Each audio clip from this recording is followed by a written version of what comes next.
touchdown! And Ohio State stretches the lead with a third long touchdown drive tonight. We really had an answer for everything they could have given us. Just thought, instead of being down 16, let's try to go down 13. The field goal unsuccessful. 4:40 left. And the Irish back within 8. So much on the line right here. Don't listen to outside noise. Just finish the job. And Ohio State is going to walk out of Atlanta national champions. The stories of these guys will be told. They've cemented themselves in Ohio State history. The longest season in college football history comes to an end last night with what turned out to be a thriller at the finish, and Heather and Paul have been with us since the very beginning. Heather's in the airport getting ready to fly out. I have 2 questions for each of you. Paul, let's start with you. Ryan Day, a month and a half ago, we all know what the conversation was like. I don't know how real it was or how many people were saying it, but certainly there was speculation as to whether or not he was going to get fired. Here he is now on top of the college football world. What are the right things to say about him this morning, Paul Finebaum?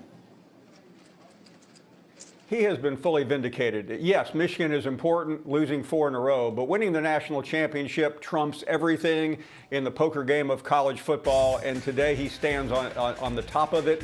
It was a remarkable run. The fact that he did not have to play in a conference championship, Greeny, may have been the key. It gave him time to decompress, to talk to his team, to get over that Michigan loss and get on one of the most incredible runs we have ever seen. And the team he beats last night is Notre Dame. And Heather, you were assigned to cover them last night. What conversations did they have after what was obviously a gut-wrenching defeat? Greeny, this was one of the most heart-wrenching press conferences post-game with the losing team that I have ever covered. And the emotion was palpable, and Marcus Freeman sat there and he took ownership of mistakes, and he talked about the decision to go for the field goal instead of keeping the offense on the field. He talked about the big play to Jeremiah Smith at the end of the game that ultimately set up the field goal, and there was an ownership of those mistakes, uncharacteristic mistakes, he said. But at the end of the day, he said these players made this program better, and Notre Dame is in a stronger position moving forward because of them. Okay. Now, I will just say this. I feel a need to just add this, for the sake of expressing it appropriately. I went to Northwestern University. I am a proud alum of a Big Ten university. Up until yesterday, the Michigan Wolverines, Paul, were the defending national champions. Now the Ohio State Buckeyes are the national champions and will be for at least another year. As of this moment in time, Paul Finebaum, does the Big Ten own college football? The answer, Greeny, is yes. The Big Ten at the moment owns college football, and there's no way you can say it doesn't. When you go back to back, that's generational. In Ohio State's case, they beat 2 SEC schools along the way. And there's an old saying that was emanated in 1828 when Andrew Jackson was elected president. A senator from New York said, "To the victor belongs the spoils," and that's exactly where the Big Ten is this morning. It's an uncomfortable feeling for the SEC, which has owned the sport, but it's a reality this morning. It's extraordinarily well said. And, Paul, I know how close you were to Andrew Jackson, so I'm not surprised that you were able to pull that one right out. All right, Heather, let's finish it with... I crack myself up. All right, let's finish it with this, Heather. So this was the first ever 12-team college football playoff. You have been covering this since it was sort of in its embryonic stages of discussion. I think by every standard of measure, it was an overwhelming success. But it's also the beginning of something. It will evolve over the course of time. I know you were covering some meetings over the weekend where they've begun discussions. What, if any, changes/tweaks should we be expecting to see to the playoff system? Greeny, my sources are highly skeptical that there will be any significant changes for the 2025 season, because in order for that to happen, all of the FBS commissioners and the university presidents and chancellors involved in it have to agree unanimously. So even something that seems as simple as seeding, and there's certainly conversations about, hey, let's just take the selection committee's top 12 teams and the top 4 highest ranked teams in there, guys, instead of conference champions, but the 5 conference champions would still be a part of it. There have to be people in the room who would be comfortable with Notre Dame getting a first-round bye without playing a conference championship. So everywhere you look, there's something divisive that could at least put one person against it when it has to be unanimous. So if there are going to be changes, I would expect them to be in 2026, and they're going to take a deeper dive into those conversations in February at another in-person meeting. We had the national championship in Atlanta, and it was a fascinating show. We got Ohio State, you got Notre Dame, Marcus Freeman, Ryan Day. Pick it up early. Notre Dame scores, they go up 7-0. Now here comes Ohio State and the spectacular Jeremiah Smith. Yeah, I love this design. You get the defense to think maybe reverse or something towards him. It's man coverage. They're all flowing over the top. He puts his foot in the ground, comes back where he came from. Easy touchdown. Late in the half, Ohio State's up 14-7. Quinshawn Judkins with a touchdown. Yeah, Will Howard was just unbelievably impressive. And really in the first half, he escapes out through his right. Zone defense finds the soft spot. LeBron loves it. 21-7 Ohio State. Now, second play of the second half. It's Judkins again, and he's got a seam. But this is why you use motion. You try to displace defenders. The linebackers scrape over the top. There's a seam. Beautiful vision by Judkins, and it's a huge play to start the second half for Ohio State. 70 yards, longest rush in championship game history, and it sets up Judkins again, taking it in for the score. So it looks like we've got ourselves a blowout. Ohio State would go up 31-7. But late in the third, here come the Irish. Jaden Greathouse making a miss. Yeah, really good stretch for Greathouse. Strong at the point of attack, and then with the ball in his hands, he was sensational. It's something that brought life to this Notre Dame offense. 2-point conversion good, 31-15. 10 minutes to go in the fourth. Big moment. On a 3rd and goal from the 9, Leonard Greathouse, it's incomplete. So it's 4th and goal from the 9. Dan, what do we do? Yeah, I would have thrown it to the running back there because it's a touchdown. But in this situation, I think you have to go for it just because 9+ minutes left. You're probably only getting the ball back 2 more times, down 2 scores. Instead, they try the 27-yard field goal, and then to make matters worse, it's no good.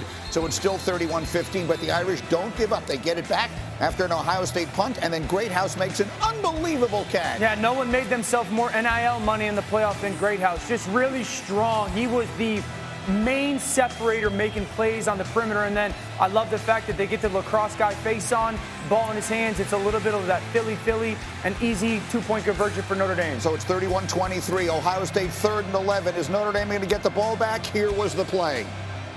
Here they come. Heavy pressure. Howard delivers downfield. And Smith, he's got it! Jeremiah Smith hadn't had a touch in the second half until that potential game clincher. LeBron knows it in that moment. This is the play that wins the national championship, or at least seals it for Ohio State. The big pass to the great player Ryan Day can begin to celebrate. 34-23, Marcus Freeman. He brought his team so far, but in the end, it was Day's night. Ohio State celebrates their first national championship in a decade. That's why I get up in the morning every day. It's just to try to make sure these guys reach their dreams and goals. That's all it comes down to. And then also just show as an example, when things get hard in life, you just keep swinging as hard as you can, you fight. That's our culture. National champions, baby! Come on, man! We didn't get it done, and it hurts. And my job is to figure out why, and I will. But I told these guys they've left this program better. I don't care if you're here for 1 year or you've been here for 6 years. Our program is in a better place. What a night. And so the longest college football season in history comes to an end. The great Desmond Howard, good enough to get up with us early this morning after covering everything last night. Des, we so appreciate it. Put your feet up, folks. We got a lot of time to dive into what we saw last night. Let's start with the little picture for this conversation. Let's start with that play. 3rd and 11, Des. Notre Dame decides to bring the house. They leave Jeremiah Smith matched up one-on-one on the outside. What did you think of the decision? What did you think of the play? You know, it's a tough decision. I mean, I understand the circumstances involved and what, Coach Freeman and Coach Golden, what they were up against, and they had to get to the quarterback, and they couldn't give him a lot of time. So at that point, you got to go 0. And, you put your DB on an island, and you have confidence, you have faith. I mean, these guys, they see their secondary, their safeties, their corners in practice every day. They know what they can and can't handle. So they had confidence that number 29, Gray, will be able to at least try to defend Jeremiah Smith, as fantastic as a receiver as he's been. Now, I don't care if you're going to play cornerback on any level, you got to be able to defend the go route. I mean, that's just the way it is. And it was just a simple go route. If he broke Gray down with some intricate route, then I'd be like, man, he can't cover him. But it's a go route. And then you know the circumstances. You know it's a zero coverage. I mean, it's zero coverage, so we're blitzing. The quarterback's not going to have a lot of time. Either the ball has to come out quick or a slant or something real quick, or it's going to come out quick and it's going to go deep. But it's coming out quick. So at that point, you know, there's only two routes that the defensive back, Gray, had to be prepared for. And, you know, he didn't get it done on that play. So it was a tough call, tough play, great call by Ohio State, you know, and big catch by Jeremiah Smith. For those of you who don't follow the sport, Jeremiah Smith is not just a normal player. He is a superstar. If he was eligible for this year's draft, he would be the first pick in the draft. So he's that kind of good. I have a corner sitting right next to me. So take me through that because it's 3rd and 11. Yeah, I mean, it's 3rd and 11. As Desmond just pointed out, there's not enough time to run intermediate routes. So you would normally do on a zero coverage like that, a flat foot read. So that means you don't move your feet for the first second of the play. You're reading whether they throw quick or not. Once they clear the quick situation, then you're running deep because they don't have enough time to run a dig or out or a comeback because the pressure's going to get there. But in Gray's defense, I'll say this. What you understand is on 3rd and 11, on most third downs, especially a high leverage third down, you are playing the sticks. In your head, you're like, look, they're not trying to go deep. They win the game if they convert this. They're not going to go do a go on me. So I think that he probably stayed in that anticipating the short route much longer than he could. And when you're dealing with an athlete like Jeremiah, you can't mess around. My philosophy, but I'm not letting that guy beat me. No matter what happens, the championship is on the line. Yeah. Someone else is going to have to beat me. Yeah. I'm not going to have anybody lined up one-on-one with that When guy. 4 comes out of the huddle, he's doubled. Wherever he's going, we're going to put 2 bodies on him. Whatever we have to do. If they catch something underneath and convert a 3rd and 11, at least we got more downs. Let's go try to do something, try to create. But you're giving it, you literally gave the easiest or one of the highest probability players to make that catch a one-on-one. I don't understand. I would have doubled him and lived with whatever the results were somewhere else on the field. In that situation, as an offensive person, I want what I want. The number one thing I want in that situation is to throw my best player the football. If you give me the opportunity to do that, I'm going to take it. The number one thing I don't want is for you to make me as an offensive person go to plan B or plan C or plan D. So the desire for me was door open. Like as a quarterback, when we see 0 and I know I got a good receiver, I oftentimes am saying thank you. Absolutely. I remember playing with like Reggie Wayne. Yeah. And we would play the Patriots. And the Patriots would 0 out us, and I'd be at the line of scrimmage like, thank God. I don't have to think. I'm just going to throw it to the really good dude. And that's exactly what happened last night. I just think they made it way too easy for Ohio State. In zero coverages, you're not going to get to plan A. So forget that we're going to force you to go to plan B. You won't get to plan A. And the routes tend to happen like they're anticipating that you're going to go to the sticks. So you're not going to be able to get to your route. And in college, they don't have like the adjustments that you would have in professional ranks. So like, I don't hate the call. I think the way that it worked out is bad. The technique wasn't great. But like, the thing that I hate about the idea of doubling him, like I think you probably should double him, but I just hate giving the quarterback time, giving the quarterback the ability to move around and create more. But if you're Notre Dame, and I get it, this is why Ohio State's a problem too, because if you double him, then you got Buka, and then you got Tate. That's the thing. But if you're Notre Dame and you lose the game or you don't win this play because Will Howard scrambles for 12 yards, you made the play, dude. But I'm not making it easy on you. And I think that's what Notre Dame did. And I think everybody, offense and defense, we understand what this moment is. We all understand 3rd and 11, 0 blitz. Let's go make a play. You want your best guy to get the rock. Go ahead, Desmond. Yeah, well, I mean, guys, you got to understand one thing. When you get into a game like this, you talk to coaches, what they're going to be is who they are. They're not going to change their identity. They're not going to change their defensive footprint. You're looking at a defense that coming to the tournament, they were the #1 defense in playing man-to-man percentage-wise. So you're going to go out there and be who you are. You can't shy away from being who you are because of a guy who you think is extremely talented or who we know is extremely talented. You're going to have to live with those results. And that's the way you earn the confidence of your team. Just imagine if number 29, Gray, had made a play on the ball. then we're having a totally different conversation. And guess what he is? He's like a hero who we're talking about. Man, I can't wait to watch him next year. Games like this, plays like this is when guys start to get that type of recognition, they get that type of confidence. And what it does to the player, and Dom can tell you better than anybody because he played defensive back at the highest level, is it now gives you a lot of respect and love for your coordinator or your head coach because they had the confidence in you to put you in a position to make a play in one of the biggest moments in the game. It just didn't work out that time for that young man. But I guess what, guys? Moving forward, because of what just took place last night, I think he's actually probably going to be a better defensive back because of that, because his coach gave him an opportunity to be that guy at that moment. It didn't work out that way. But now in his mind, in the mind of a player, you know what? I'm not going to let him down ever again. I'm going to bust my butt. I'm going to do everything I can in my power to make sure that never happens again. So trust me, number 29, Gray, he's going to be a player next season. You're going to do everything that you can, but sometimes everything that you can is not quite enough. And while it does give you confidence, it also in certain situations gives you concern. I remember being in zero coverage against Randy Moss, and I was looking at my coach like, you sure? Yeah. I mean, we got through it, but we got through it. And I afterwards, I felt good about myself. On paper what I'm But I was like, all right, you sure about it? Don was probably out there. Don was out there shaking. He's probably out there shaking. His coach like, oh, what the hell did I do to this kid now? He out there shaking.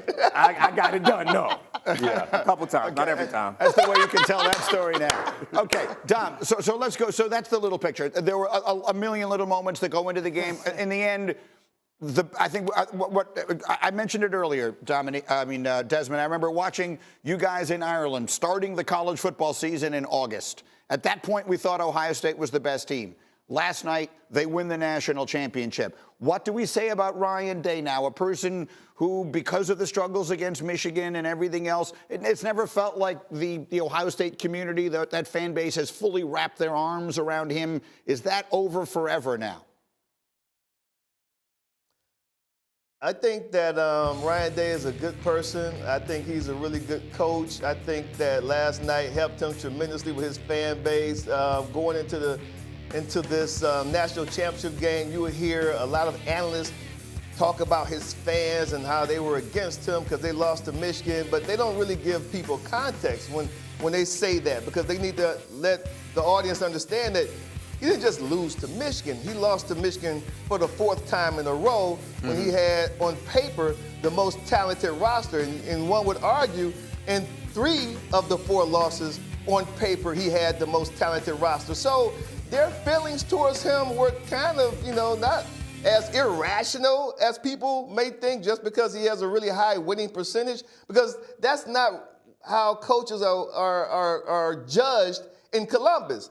It's on wins against Michigan, and it's national championships. It is what it is, and he knew that going into the job. So, but now, now he has some breathing room, no doubt about that. Congratulations to him, because after that 4th straight loss, listen, they circled the wagons. They had a come to Jesus meeting, and the staff, the players, they got it all together, and they came out and they were dominant throughout the CFP, and that's why they're national champions today.